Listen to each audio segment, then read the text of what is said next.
안녕하십니까. 좋은 아침입니다. 목회한 쩌르모론 요한계시록 이윤식 목사입니다. 이 시간에는 짐승의 비밀 해석 17장 7절부터 11절 말씀으로 함께 하겠습니다. 7절 천사가 이르되 왜 놀랍게 여기느냐. 내가 여자와 그가 탄 7머리와 10뿔 가진 짐승의 비밀을 내게 이르리라. Kai eipem moi ho angelos diati edaumausas ego erosoito Mysterion tes ginaikos kai tu deriu tu bastajontos auten tu ekontos tas hepta ke팔라스 kai ta 데카 케라타. 그리고 천사가 나에게 말했다. 무엇 때문에 내가 놀라느냐? 내가 너에게 여자와 그녀를 운반하는 7머리들과 10뿔들을 가진 짐승의 비밀을 말할 것이다. 여자와 짐승과 관련된 비밀의 내용이 밝혀집니다. 요한의 큰 놀라움은 6, 7절에서 3번에 걸쳐 반복되고 있습니다. 이 가운데 마지막 3번째 놀라움은 천사의 질문 속에 들어 있습니다. 하나님이 이 모든 것의 주관자이고 이 여자의 일시적인 승리는 이미 13장에 예고되었었죠. 천사는 요한에게 17장 1절로 6절의 환상의 세부 사실, 곧 여자와 여자가 타고 있는 짐승의 7머리와 10뿔에 대한 비밀의 세부 사실을 해석해 주겠다고 약속합니다. 8절 내가 본 짐승은 전에 있었다가 지금은 없으나 장차 무정행으로부터 올라와 멸망으로 들어갈 자니 땅에 사는 자들로서 창세 이후로 그 이름이 생명책에 기록되지 못한 자들이 이전에 있었다가 지금은 없으나 장차 나올 짐승을 보고 놀랍게 여기리라. 내가 보았던 짐승은 과거에 있었고 지금은 있지 않다. 그리고 그가 곧 무적행으로부터 올라오려고 한다. 그리고 그가 멸망으로 떠나간다. 그리고 땅 위에 거주하는 자들이 놀라게 될 것이다. 그들의 이름이 세상의 시작부터 생명의 책 위에 기록되어 오지 않았다. 과거에 있었고 지금은 있지 않고 미래에 나올 그 짐승을 보는 동안 토, 테리우, 호, 에이데스, 엔 카이, 우쿠 에스틴 카이, 멜레이, 아나바이네인, 엑테스, 아비스, 카이, 에스, 아폴레이언, 휘파게이, 카이, 다우마스테손타이, 카허이, 카, 토이콘테스, 에피테스게스 혼 우게 그라프타이토 오노마 에피토 비블리온 테스 조에스 아포 카타볼레스 코스무 블레폰 톤토 데리온 오티엔카이 우쿠 에스틴카이 파레이스타이. 선견자가 이 천사 해설자를 통해 처음 알게 된 사실은 붉은빛 짐승이 전에 있었다가 지금은 없으나 장차 무적행으로 올라와 멸망으로 들어갈 자라는 것입니다. 이것은 분명히 죽음 당했으나 다시 살았고 또 이제 영원히 살아계신 어린 양에 대한 패러디입니다. 전에 있었다가 지금은 없으나 이 문구는 17장 11절에 나올 8째 왕 곧 사탄과 함께 있었으나 지금은 여기에 없는, 그러나 역사가 끝날 때 나타날 적 그리스도를 가리킵니다. 적 그리스도는 권세를 쥐고 자기에게 신적 속성을 돌리지만 신격과는 완전한 반대인 것입니다.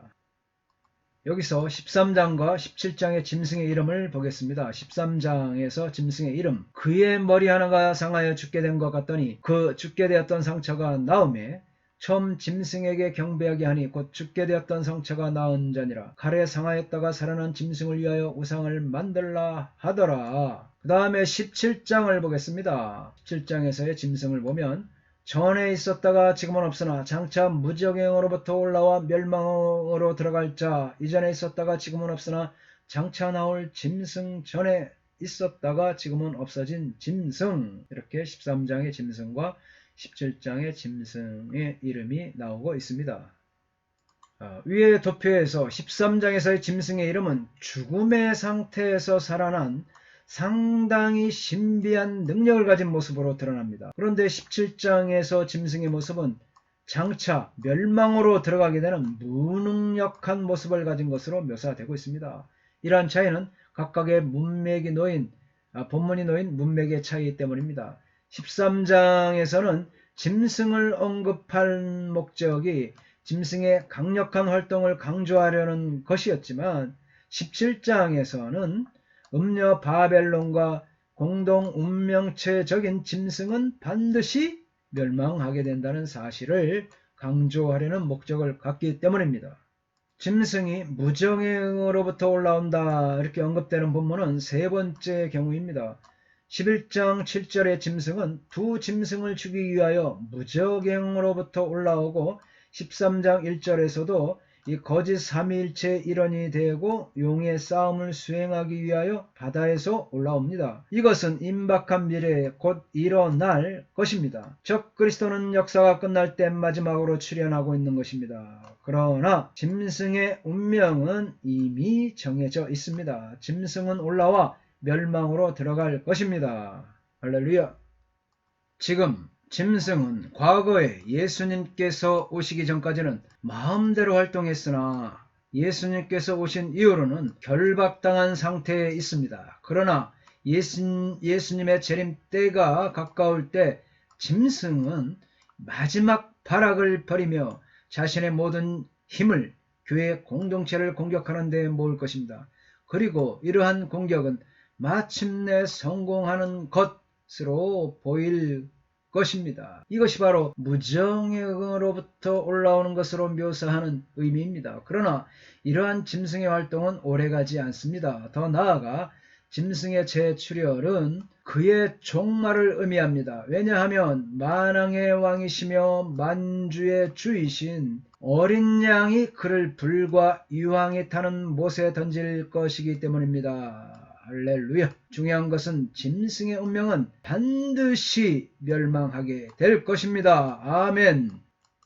그들은 창세 이후로 그 이름이 생명책에 기록되지 못한 자들입니다. 생명책에 기록된다는 것은 다른 곳에서 은유적으로 신자들의 구원이 안전하게 보장된 것을 가리킵니다. 따라서 그 이름이 생명책에 기록되지 못한 자들은 이 안전한 보장에서 나오는 유익을 얻지 못하는 비신자들을 가리킵니다. 이 천국 시민의 명분은 다시 한번 하나님의 주권과 전능하심을 암시합니다. 땅에 거하는 자들이 놀라고 경배하게 되는데 그들이 모조부활을 보기 때문입니다. 할렐루야. 에 있는 뜻이 여기 있으니 그 일곱 머리는 여자가 앉은 일곱 산이요 호데 호느스 호에콘소피안 하이 헤프타 케팔라이 헤프타 오레 에이신 호프 헤귀네 카데타이 앱 아우톤 여기에 지혜를 가진 마음이 있다. 그 일곱 머리들은 일곱 산들이다. 그곳에 여자가 그것들 위에 앉는다. 지혜 있는 뜻이 여기 있으니 이 부분은 일곱 머리에 대한 해석이 분명하지 않지만 이 수수께끼를 신중함과 지혜를 가지고 생각하는 자들은 이해할 수 있게 된다는 의미입니다. 요한이 앞에서 본 환상을 설명하는데 짐승의 일곱 머리는 일곱 산입니다. 9절에 지혜 있는 뜻이 여기 있으니 에서 뜻 원문은 누스죠. 누스 마음 뜻 마음으로 번역함이 더 적절합니다. 일곱 머리와 열 뿔의 상징적 의미를 이해하기 위해서는 지혜로운 마음이 있어야 합니다. 악한 자는 아무것도 깨닫지 못하나 지혜 있는 자는 짐승의 비밀을 깨닫게 되리라. 다니엘서 12장 10절 말씀이죠. 천사는 9절 하반부에서 짐승의 일곱 머리는 여자가 앉은 일곱 산이라고 해석합니다. 머리와 산은 모두 힘을 상징합니다. 이사야, 예레미야, 다니엘. 머리는 지도력과 권위의 의미에서 산은 견고하죠. 또 영원하죠. 그렇습니다. 여자가 일곱 산에 앉았다는 표현은 17장 3절에서 여자가 붉은빛 짐승을 탄 사실과 부합합니다. 그리고 일곱 산은 1세기 로마가 일곱 동산 위에 세워졌음을 근거로 이 짐승을 로마와 연결시키려는 해석이 있습니다.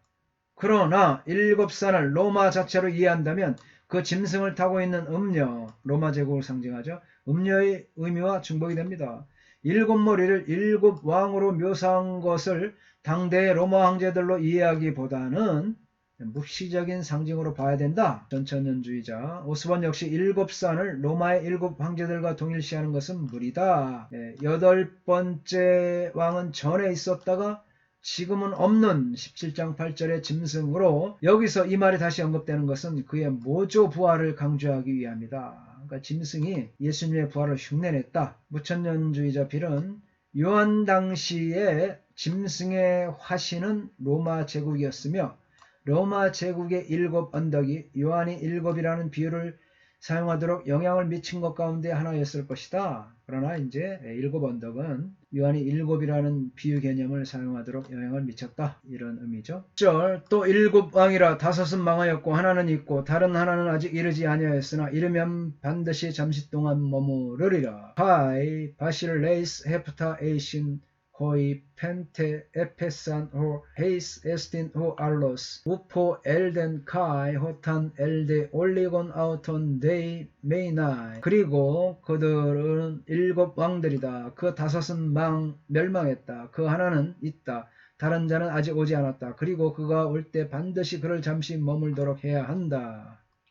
전에 있었다가 지금 없어진 짐승은 8째 왕이니 7 중에 속한 자라. 그가 멸망으로 들어가리라. Kai to Derion ho en kai uk estin kai autos ogdos estin kai ekton hepta estin kai eis apolleian 휘파게. 그리고 있어 왔고 있지 않은 그 짐승은 또한 그 자신이 8번째이다. 그리고 그것은 7으로부터 있다. 그리고 그것은 멸망으로 떠나간다. 사실 그 왕들이 누구인지를 밝히는 것은 쉽지 않습니다. 7 왕 중에서 5은 망했다. 하나는 6째는 지금 있고 현재를 말하죠. 다른 하나 미래죠. 7째 다른 하나 7번째는 아직 이르지 않았다는 것은 7 머리가 이 세상 나라를 전체를 통틀어 일어나는 왕국의 흥망성쇠를 묘사하라는 것이라는 것을 알 수가 있습니다. 8대 왕 보면 짐승의 번체 일시 패망하였다가 재앙할 국가이다. 7째 짐승의 탄생이다. 장차 나타날 사탄의 세력이다. 이상은 알포드 적그리스도와 배교한 세계 교회이다. 핸드릭스는 종말에 이르러 있을 무서운 적그리스도의 통치이다. 지레드 세상적 통치자 7 왕. 이렇게 학자들의 견해가 이와 같습니다. 7 왕은 짐승이 자신의 도구를 삼아 활동하는 역사 전체의 왕들을 가리키는 비유적인 개념이다. 이런 의미에서 짐승은 지금은 없다. 그러나 비록 패배했지만 하나는 여전히 살아있다. 현재라고 그랬죠. 왜냐하면 6째 머리가 현재 남아있기 때문입니다. 그리고 7째 머리는 앞으로 나타날 것이다. 미래에. 오스본은 다음에 로마 황제들의 명단을 제시하여 도움을 주려 합니다. 보면은 로마 황제들의 역대 이름들이 쭉 나오고 있죠. 율리우스 카이자르 주전 44년, 아우구스투스 주전 27에서 주 14년, 티베리우스 황제 14에서 37년, 팔리쿨라 37에서 41년, 클라우디우스 41년에서 54년, 네로가 54년, 68년, 갈바 오토 비텔리우스 68, 69년, 왕이 많이 바뀌었죠. 1년 사이에. 베스파시우스 69년, 79년, 티투스, 디도 89, 79에서 81년, 도미티아누스 81년에서 96년, 네르바 96년에서 98년, 트리아누스 98년에서 117년 이렇게 로마 황제의 역대 재임 기간을 기록하고 있습니다. 이 난제에 대한 해결책은 요한계시록의 기록 연대가 네로, 베스파시안, 도미티아누스 가운데 어느 황제 통치 기간이 있느냐에 크게 달려있다는 것입니다. 또한 율리스 케이자르나 아우구스투스 가운데 누가 초대 황제냐에 따라서도 좌우된다는 것입니다. 여러 학자들의 주장이 있으나 오스본은 이런 학자들이 주장한 것들을 주장을 옹호합니다. 이 왕들의 수는 실제 왕이나 제국과 연관되어 있는 것이 아니라 묵시적 상징이라는 것입니다. 묵시 상징이다 나오는 것은 이제 무천년주의자들이 주장이 많죠. 그래서 7 왕으로 세상 나라가 끝나게 된다는 것을 의미합니다. 이 견해는 요한계시록 전체에 걸쳐 사용되고 있는 7이라는 수의 용법이죠. 짐승의 7머리와 일치하고 숫자로 세계 나라들을 상징적으로 가리키는 성경 외부 자료들과도 일치한다고 하였습니다. 요한의 관심은 과거에 대한 자세한 도표를 작성하는 데 있는 것이 아니라 일반적으로 수용되던 숫자 체계를 사용하여 종말이 가까움을 선언하는 데 있습니다. 요한에게 있어서 7은 완전 숫자이죠. 이 5왕은 망했고 하나는 현재 있으며 마지막 하나는 이제 막 등장할 것입니다. 요한계시록에서 7왕들은 황제들의 정확한 숫자에 관계없이 로마의 통치의 전체 기간을 대표합니다. 중요한 요점은 종말이 가까이 다가오고 있다는 것입니다.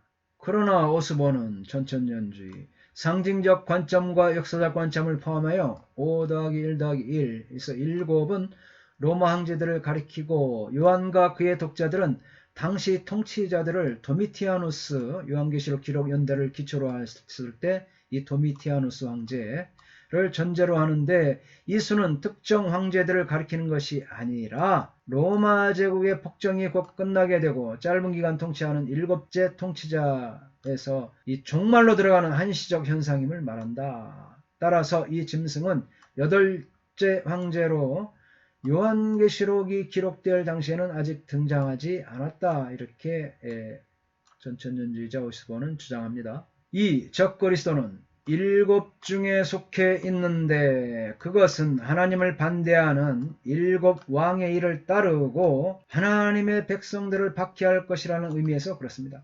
이 적그리스도는 또 한 명의 로마 황제가 아니고 그와 똑같은 역할을 하게 될 것입니다. 짐승은 스스로 그리스도의 능력과 부활을 모방하여 사람들을 모으고 하나님을 대적하고자 하나 결국 하나님의 심판에 의해서 멸망당하게 됩니다. 할렐루야. 감사합니다. 다음 시간에 계속하겠습니다.